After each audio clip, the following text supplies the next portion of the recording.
La noticia explotó como un terremoto en las grandes ligas. El 20 de enero de 2026, hora de Japón el 21, los New York Mets anunciaron oficialmente la firma de Bo Bichette con un contrato de 3 años y $126 millones. Inmediatamente, los medios neoyorquinos se encendieron, repitiendo números como si fueran mantras. 191 hits, 189 hits, aquel jonrón decisivo en la Serie Mundial, y la cifra impactante contra Shohei Ohtani. Pero justo en ese mismo momento, en Toronto, se respiraba un ambiente completamente diferente. Una quietud extraña e inusual envolvía la sala de reuniones en el piso 14 del Rogers Center. Nadie se atrevía a hablar. En medio de ese silencio anómalo, Mark Shapiro, el presidente del equipo, fijó su mirada en la pantalla de notificaciones, manteniéndola inmóvil, sin pestañear, durante casi un minuto entero. Cuando finalmente rompió el silencio, su voz era un témpano de hielo que hizo descender la temperatura de la habitación. Por fin se acabó. Ya no hay que actuar. Inmediatamente después, el manager John Schneider murmuró en voz baja: ¿Le enviamos un mensaje de felicitación? Shapiro negó con la cabeza, apartando la vista de la pantalla para responder con una sola palabra concisa: innecesario.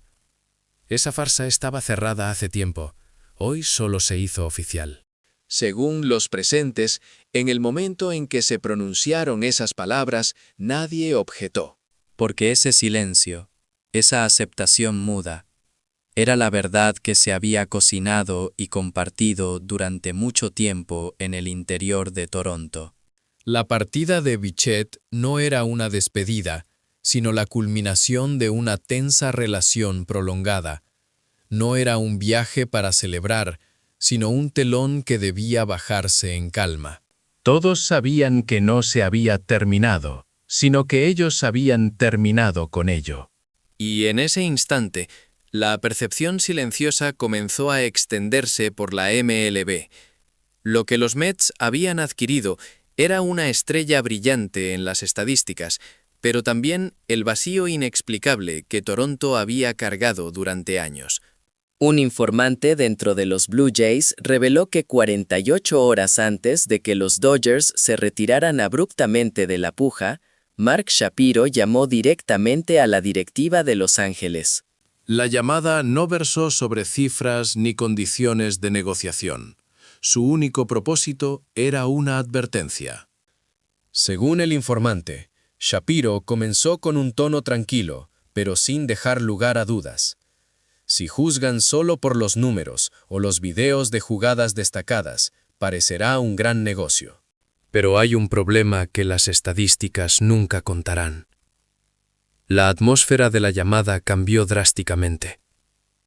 El lado de Los Ángeles guardó un instante de silencio antes de preguntar: ¿se trata de una lesión?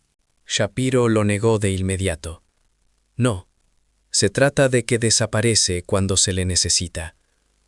No fue una explicación, fue una condena.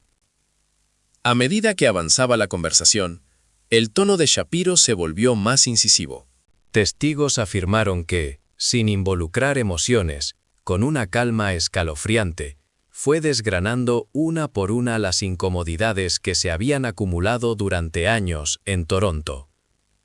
No genera problemas, pero tampoco se presenta a resolverlos. Cuando ganamos, está en el centro. Cuando empezamos a perder, se retira a los márgenes. Ese silencio ha dividido el club en numerosas ocasiones.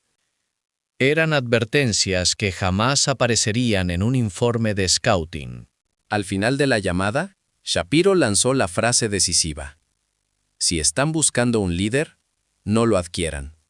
Él nunca ha asumido ese rol. Se dice que en ese momento la llamada terminó de facto.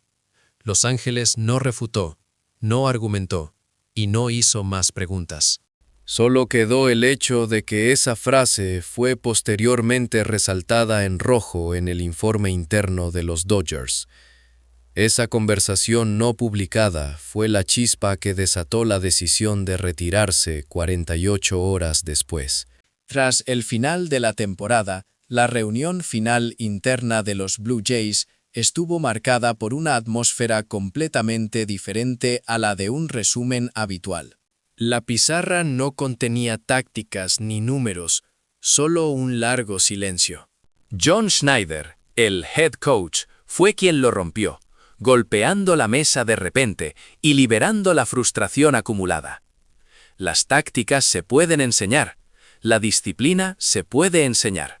Pero permanecer cuando el equipo se desmorona, eso no se le puede enseñar a nadie. Su voz denotaba más cansancio que ira, la fatiga de una tensión prolongada. Schneider continuó sin mirar a nadie, como si se hablara a sí mismo. Cuando hay focos, cámaras y ovaciones, él siempre está en el centro.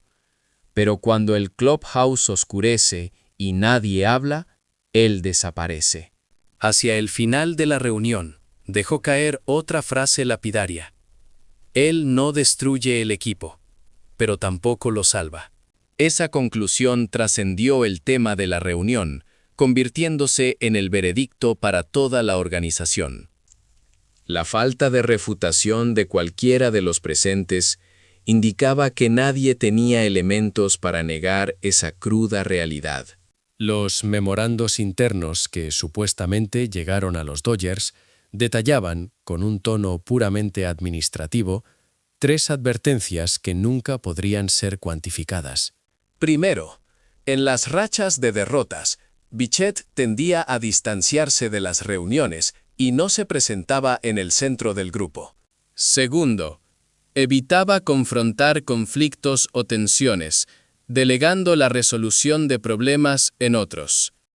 Tercero, cuando se debatía el rumbo o la corrección del equipo, su primera pregunta no era sobre qué haría el equipo, sino sobre dónde iría él.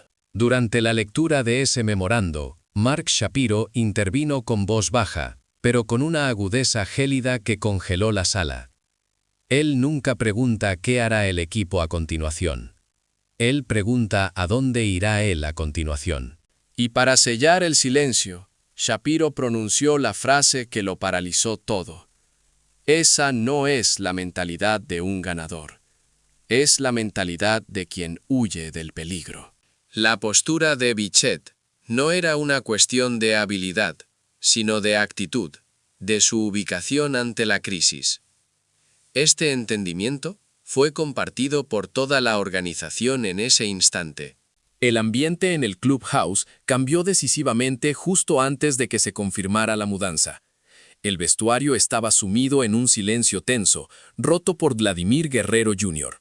No alzó la voz, pero su declaración fue lo suficientemente fuerte para que todos la oyeran. Cuando todo se quema, los que quedamos somos nosotros. El que se va, apenas empieza a salir humo. Es él. No mencionó nombres, pero todos sabían a quién se refería. En la voz de Guerrero Jr. se notaba la decepción acumulada. Horas después, cuando se supo internamente que los Dodgers se habían retirado de la puja, las miradas volvieron a Guerrero Jr. Testigos dicen que miró la pantalla de su teléfono, torció ligeramente la boca y solo dejó caer una frase a los que lo rodeaban. Lo entendieron. No hubo explicación ni emoción, solo una confirmación de un hecho. Mientras se daba la vuelta, caminando hacia su casillero, añadió una última frase en voz baja, pero que llegó a oídos de todos. Nueva York lo entenderá después. En ese momento, los presentes supieron que aquello no era un conflicto personal, sino el veredicto largamente gestado, una acusación pública emanada desde el interior. Cuando Bichette aterrizó en Nueva York, las luces lo iluminaron y las esperanzas se posaron sobre sus hombros. 10 años de contrato, 2 cláusulas de exclusión. Era libertad y, al mismo tiempo, una salida siempre lista. Mientras él era celebrado como el símbolo de un nuevo comienzo, en Toronto la perspectiva era distinta. Nadie estaba enfadado, nadie lamentaba nada. Simplemente negaron con la cabeza en silencio. Era la señal muda de que ya lo sabemos. Y ahora, la pregunta se extiende silenciosamente por toda la MLB. El foco ya no está en cuántos hits o qué números dejará Bichette. La atención se centra en un punto más fundamental. ¿Quién quedará cuando los Mets se desmoronen? La premonición susurra en lo más profundo de la liga. Cuando se apague la luz de la victoria y el vestuario se quede en silencio, la misma pregunta volverá a plantearse. ¿Estará él allí o volverá a desaparecer?